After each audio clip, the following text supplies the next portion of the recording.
Dice la palabra de Dios, allá en Malaquías, vamos a la escritura, Malaquías capítulo 1, versículo 1. Dice, profecía de la palabra de Jehová contra Israel por medio de Malaquías. Malaquías es un profeta de Dios, un hombre inspirado, un hombre que vivió aproximadamente en el 435 antes de Cristo Jesús. Y este es el único versículo de toda la escritura donde se menciona su nombre, Malaquías. Aunque si nosotros nos fijamos en el Nuevo Testamento podemos encontrar referencias al libro de Malaquías. Otros escritores de la Biblia citaron a Malaquías, lo cual nos habla de que este es un libro inspirado que forma parte del canon de las Escrituras. Malaquías significa mensajero y la tradición lo identifica como un miembro de la gran sinagoga que recolectó y preservó las Escrituras. Malaquías, hermanos, en este libro hace un llamado a la restauración espiritual. Malaquías advierte al pueblo de Dios acerca de los pecados que ellos necesitaban corregir. Él reprende a los sacerdotes y reprende también al pueblo entero y les exhorta al arrepentimiento. Si nosotros notamos en la lectura de este libro, mucho de lo escrito está en forma de disputa. Es decir, hermanos, que Dios hace declaraciones al pueblo, pero al mismo tiempo el pueblo desafía o cuestiona las declaraciones de nuestro Dios. Ellos no creen a lo que Dios les dice. Sin embargo, el Señor les contesta. Y de una manera contundente, Dios refuta todos sus cuestionamientos. Y la primera cosa, hermanos, que podemos notar en este libro, que el pueblo cuestiona a Dios, es su amor. Sí, hermanos. Por increíble que parezca, el pueblo de Dios, el pueblo de Israel, cuestiona el amor de su Señor. Ahí en Malaquías capítulo 1, pero el versículo 2 dice lo siguiente: yo os he amado, dice Jehová. Y dijisteis, ¿en qué nos amaste? Fíjense bien la respuesta del pueblo. Dios les dice, yo los he amado, y ellos dicen, ¿en qué nos amaste? ¿No era Esaú hermano de Jacob, dice Jehová? Y amé a Jacob, y a Esaú aborrecí, y convertí sus montes en desolación, y abandoné su heredad para los chacales del desierto. La lección, hermanos, en esta mañana le he titulado, y dijisteis, ¿en qué nos amaste? ¿En qué nos amaste? Algo que nos queda claro, hermanos, en esta porción de la Escritura es que a través del profeta Malaquías, Dios declara al pueblo su amor. Dios, hermanos, ama a su pueblo. Y así comienza este versículo 2 que acabamos de leer. Yo os he amado, dice Jehová. Y esta expresión, os he amado, es una expresión en presente perfecto que implica que Dios los ha amado en el pasado, que Dios los ama ahora y que Dios los seguirá amando en el futuro. Y es que Malaquías, hermanos, tuvo la encomienda de reprender y la encomienda de corregir a Israel, pero antes de comenzar, Dios quería dejarles saber lo mucho que les ama.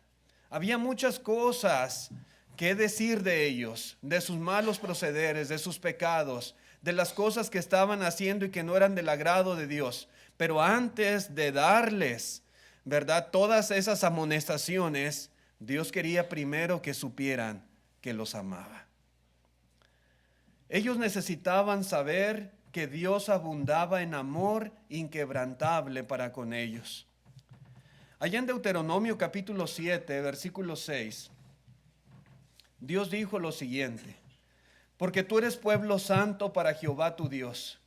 Jehová tu Dios te ha escogido para hacerle un pueblo especial, más que todos los pueblos que están sobre la tierra.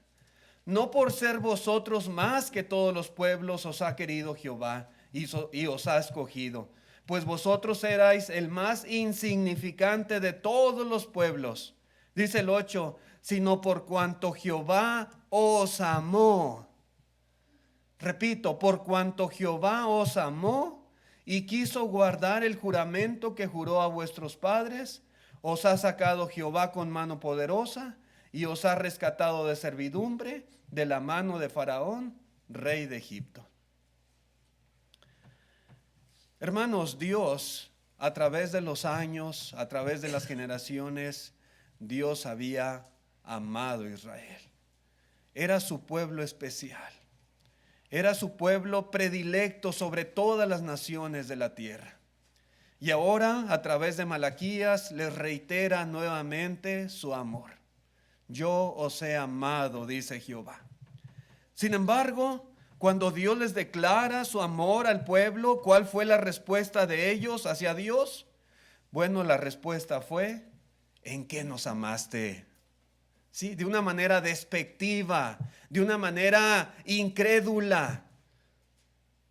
Ellos dicen a Dios, ¿en qué nos amaste? Ingratamente, hermanos, podemos ver cómo están poniendo en tela de juicio el amor de Dios para con ellos. No estaban seguros de que en verdad Dios les amara como Él afirmaba amarles.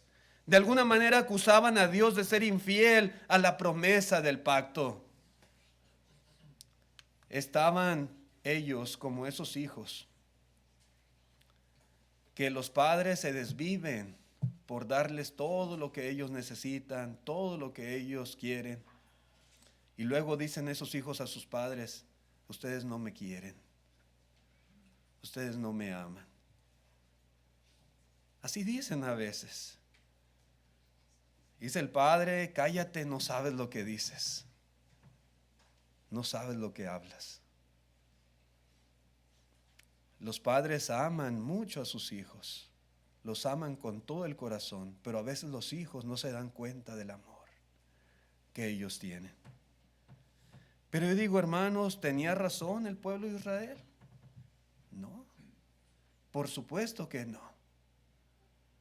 No sabían lo que decían. Si esas vamos, hermanos, ellos fueron en realidad quienes dejaron de amar y honrar a Dios al desobedecer su ley. No era Dios que había dejado de amarlos, ellos habían dejado de amar a Dios.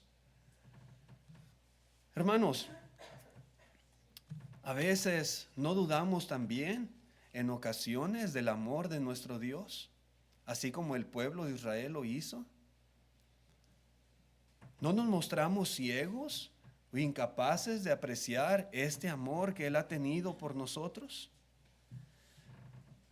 Hablando del pueblo de Israel en los tiempos de Malaquías, ellos no vivían, es cierto, una época de abundancia y de bonanza como fue tal vez la vida en los tiempos de David o de Salomón. Sin embargo, hermanos, Dios les estaba diciendo que los amaba. Y ellos deberían, hermanos, de estar agradecidos y reconocer en verdad que lo que decía el Señor era cierto. Que el amor de Dios para con ellos era muy grande y necesitaban ser capaces de apreciar este amor, pero no lo estaban haciendo. No lo estaban haciendo. Y es que lamentablemente, cuando la vida a veces se torna un poco difícil, cuando tenemos pérdidas o cuando simplemente no tenemos lo que nosotros queremos, a veces alzamos nuestros ojos al cielo y decimos, Dios, ¿dónde está tu amor? ¿No que me amas mucho? ¿No has dicho que me amas y yo no veo? ¿Dónde está tu amor?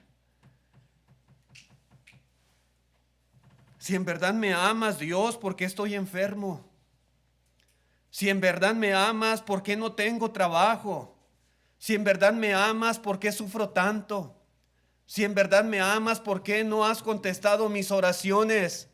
Si en verdad me amas, ¿dónde está tu amor? A veces, hermanos, el ser humano y muchas veces incluso nosotros, desafortunadamente, no somos capaces de reconocer el amor de nuestro Dios.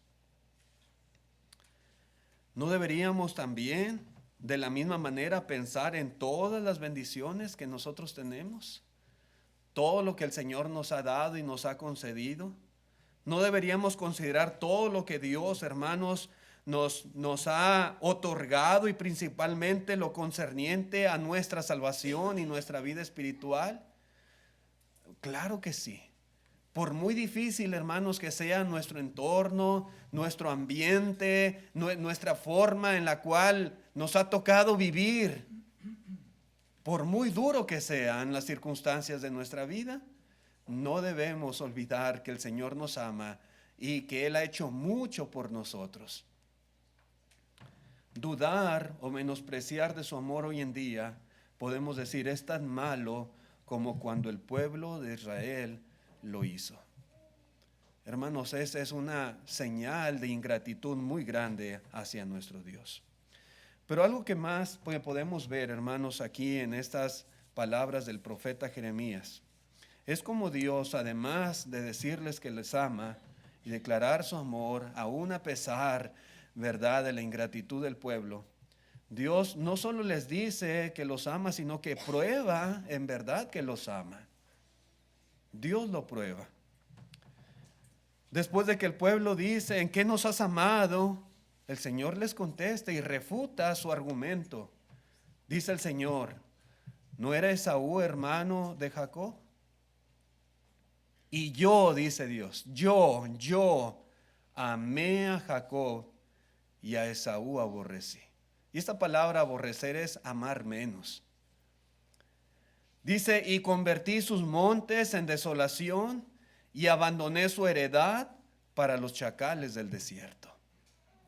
Dice el Señor, esto es algo que yo hice y ustedes no lo toman en cuenta.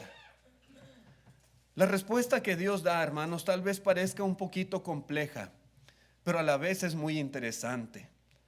Cómo Dios, hermanos, confirma y demuestra su amor para con Israel. Jacob y Esaú, como todos sabemos, ellos eran hermanos. Jacob y Esaú eran hijos de Isaac y Rebeca. Y cuando ella estaba embarazada, Dios, hermanos, le dijo algo muy importante. Allá en Génesis capítulo 25 y verso 23, dice la escritura, y le respondió Jehová, 2 naciones hay en tu seno. Es que los niños se peleaban desde su vientre. Y dice la escritura, dijo el Señor, 2 naciones hay en tu seno, y 2 pueblos serán divididos desde tus entrañas. El un pueblo será más fuerte que el otro pueblo, y el mayor servirá al menor, dice el Señor. El mayor servirá al menor. Podemos ver, hermanos, cómo 2 naciones habrían de salir de cada uno de estos 2 hijos. Había gemelos en su vientre. 2 naciones que serían rivales entre sí. De Jacob saldría el pueblo de Israel y de Esaú saldría el pueblo de Edom. 2 pueblos, 2 naciones que desde las entrañas de Rebeca ya peleaban entre sí. Por lo general, hermanos, era una costumbre que el menor sirviera al mayor. Era una costumbre, hermanos, que el primogénito tuviera la bendición. Pero en este caso en particular, Dios invirtió esa norma. Dios escogió a Jacob. Y con ello, hermanos, Dios escogió al pueblo de Israel cuando se supone que no debería de ser elegido. Esaú debió haber sido quien recibiera la bendición y recibiera la primogenitura, pero no recibió ni lo uno ni lo otro, porque Dios había escogido a Jacob.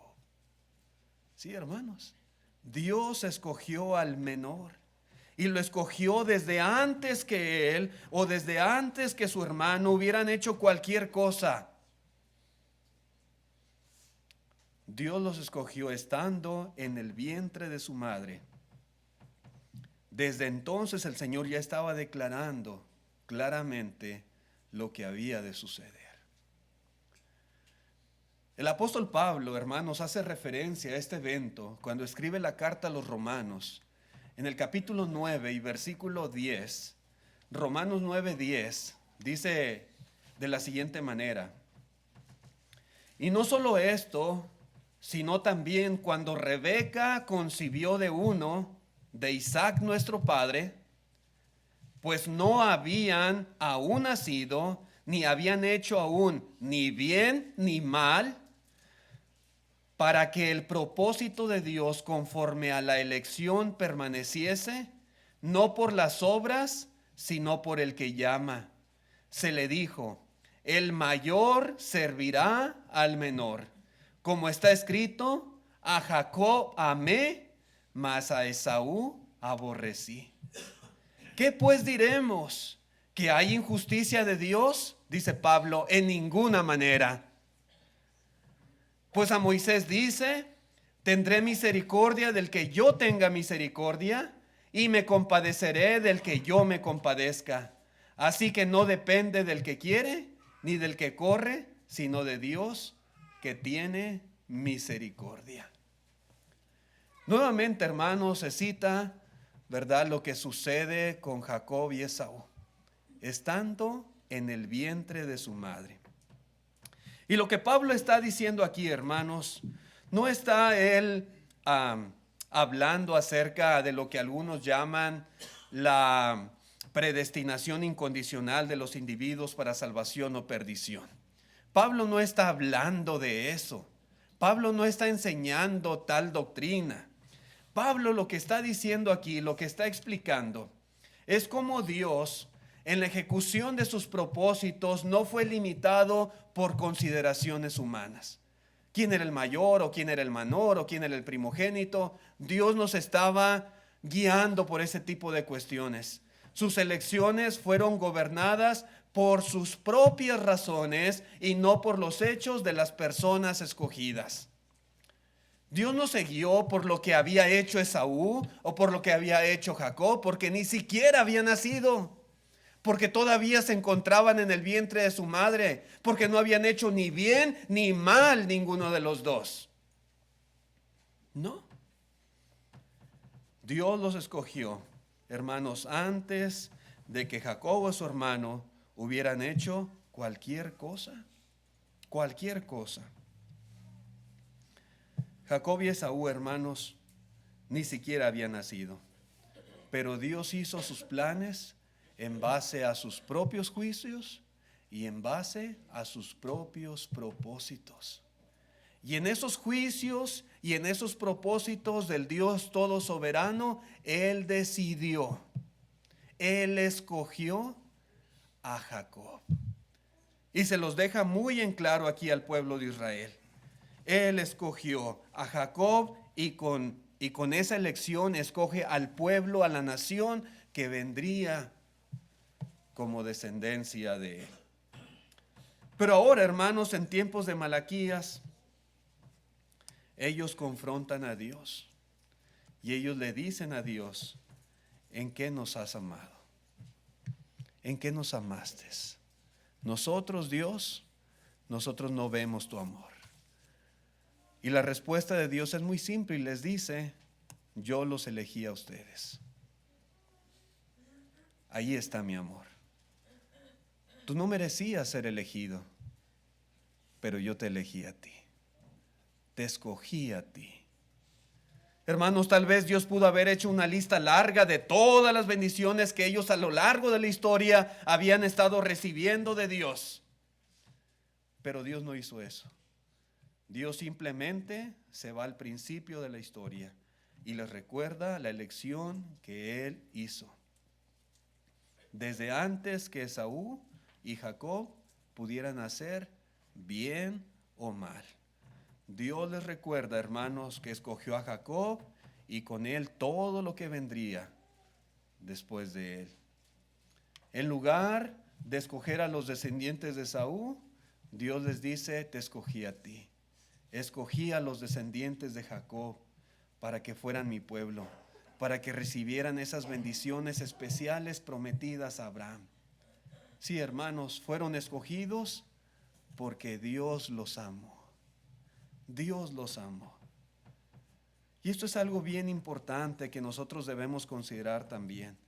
Cuando de una u otra manera puede ser, hermanos, que nosotros seamos atacados por la duda, recordemos precisamente esto.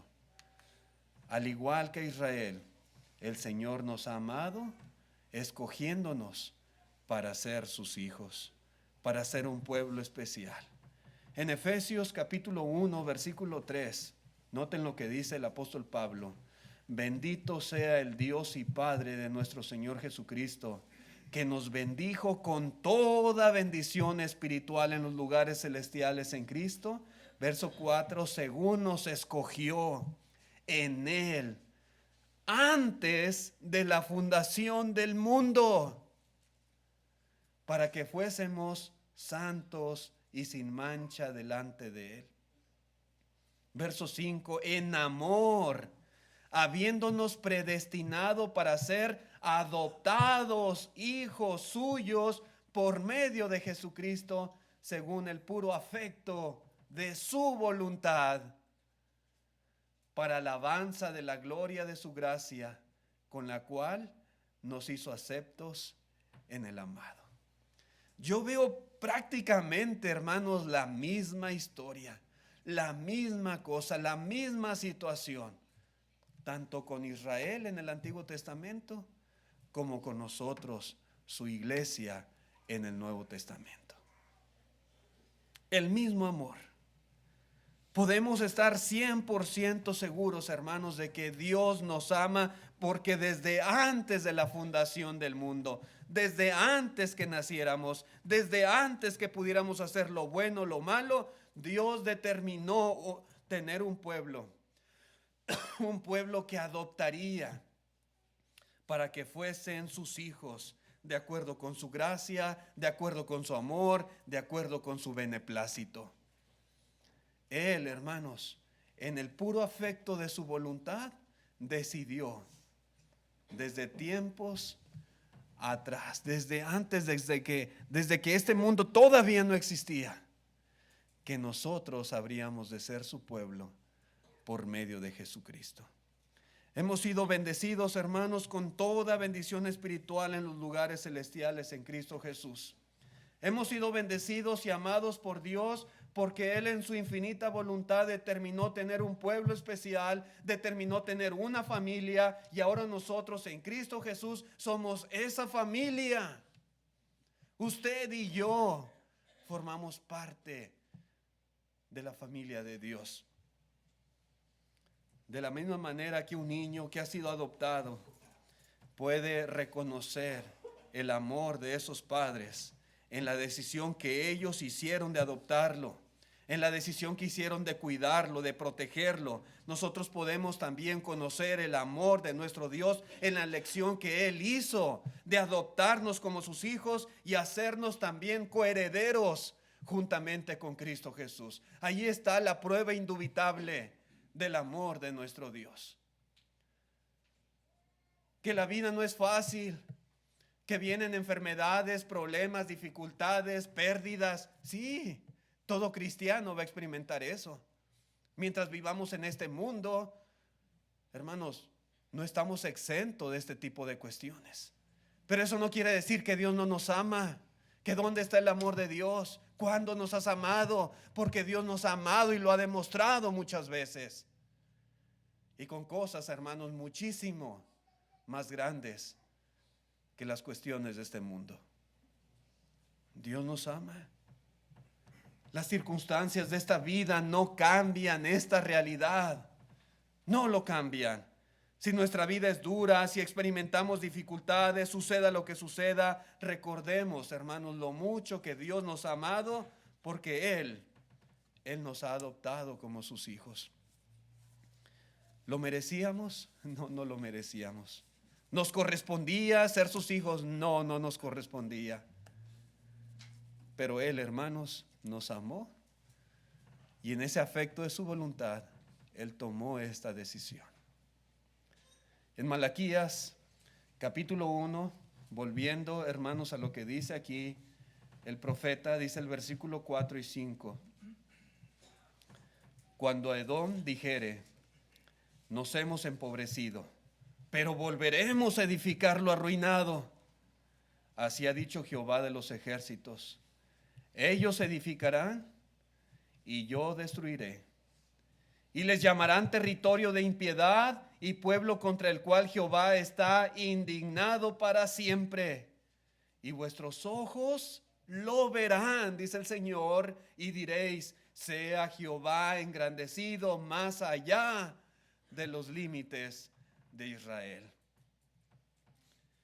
Dios, hermanos, Dios termina su respuesta a este pueblo ingrato diciendo que conocerían su amor porque Él cumpliría su promesa de juzgar a los malvados, de juzgar a los que no pertenecen a Dios.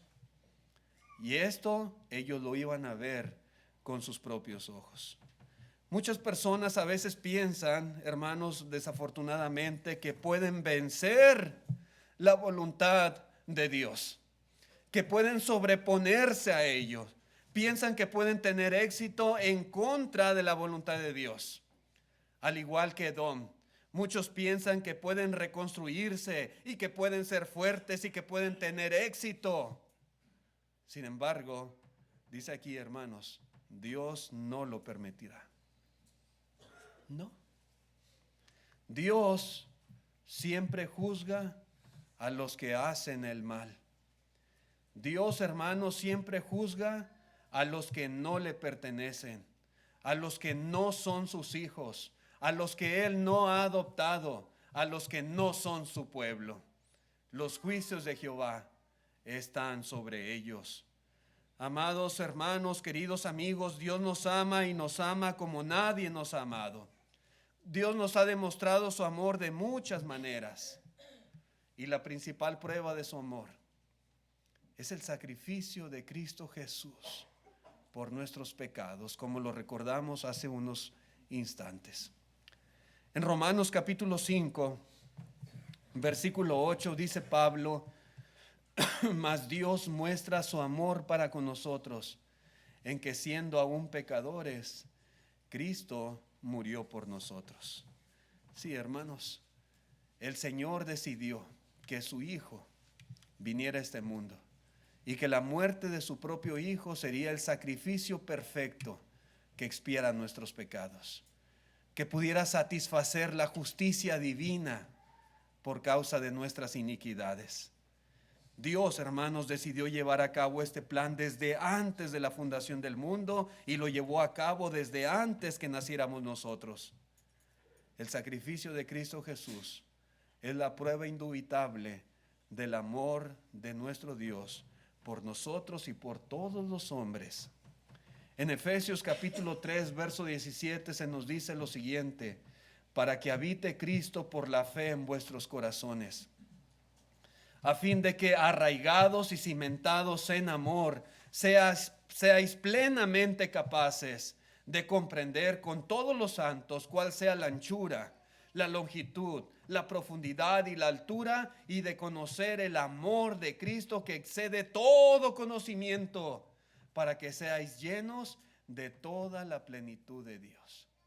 Cuán importante, hermanos, es que las personas y aún nosotros mismos como pueblo de Dios estemos conscientes de lo grande del amor de nuestro Dios, de lo grande del amor de Cristo por nosotros, de lo ancho, de lo profundo, de todo lo que abarca el amor de nuestro Señor.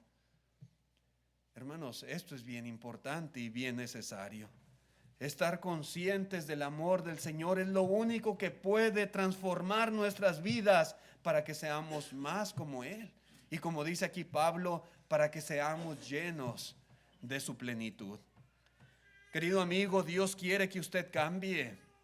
Dios quiere que usted se arrepienta de sus pecados. Dios quiere que usted se convierta de sus malos caminos. Él nos ha demostrado su amor de muchas maneras, pero necesitamos nosotros corresponder a ese amor. El amor de Dios, hermanos, no podemos ponerlo en tela de juicio. Es claro que Él nos ama. Él lo ha demostrado. Y Cristo, hermanos, Cristo es la prueba de su amor. La cuestión es, ¿qué tanto nosotros demostramos que también amamos al Señor? En la primera de Juan, capítulo 3, versículo 1, el último texto que vamos a leer, dice: mirad cuál amor nos ha dado el Padre para que seamos llamados hijos de Dios. Por esto el mundo no nos conoce, porque no le conoció a Él. Dice, fíjense, presten atención a lo grande del amor de Dios. Tan grande ha sido su amor que nos ha concedido ser llamados sus hijos. Hijos de Dios. Sí, hermanos, ahí se manifiesta el favor de nuestro Señor al concedernos este privilegio. A través de la obediencia al Evangelio es que Dios nos ha adoptado y nos ha considerado integrantes de su propia familia. Y querido amigo, usted también puede serlo. Usted, al igual que yo y al igual que los demás hermanos aquí, también puede ser beneficiado con el amor de Dios, llegando a formar parte de su familia y siendo llamado también un hijo de Dios. Porque no toda la gente son hijos de Dios. Son sus criaturas, a quien Dios sustenta y da la vida. Pero no todos somos sus hijos. A través de Cristo y a través de la obediencia al Evangelio es que el Señor nos adopta y nos hace parte de su familia. Usted también puede serlo. Dios le ama y Dios está dispuesto a adoptarle también. Aunque claro está, Dios no le va a obligar. Si usted no quiere ser hijo de Dios, el Señor no le obliga. Si usted no quiere recibir las bendiciones que solamente son posibles a través de Jesús, Dios no le va a obligar. Pero recuerde, hermano, recuerde, querido amigo, sin Cristo, sin su amor, solamente nos espera el juicio de Dios, como sucedió con Edom y las naciones paganas, las naciones que vivían lejos de Dios y no tenían estos beneficios. ¿Cómo responderá usted al amor de Dios? Esa es la pregunta. Dios nos ama, pero ¿usted le ama a Él? Ojalá que sí. Si usted ama al Señor y si usted quiere también recibir estos beneficios que solamente a través de Cristo podemos obtener, le invitamos a que en esta mañana obedezca al Evangelio de Jesús. Que usted de todo corazón confiese su fe en el Señor. Confiese a Cristo como el Hijo de Dios. Que se arrepienta de todos sus pecados. Que decida vivir una nueva vida para el Señor. Y sea sepultado juntamente con Cristo en el bautismo, resucitando como una persona limpia, santa, purificada, consagrada para el Señor. ¿Hay alguien en esta mañana que quiera venir a Cristo? El agua está calientita, no vayan a pensar que está bien helada, está calientita y está todo listo para que usted sea bautizado y venga a formar parte de esta familia espiritual. Si hay alguien, le invitamos a que en esta mañana lo confiese y pida, ¿verdad?, el bautismo para perdón de sus pecados. A través del himno seguimos invitándole.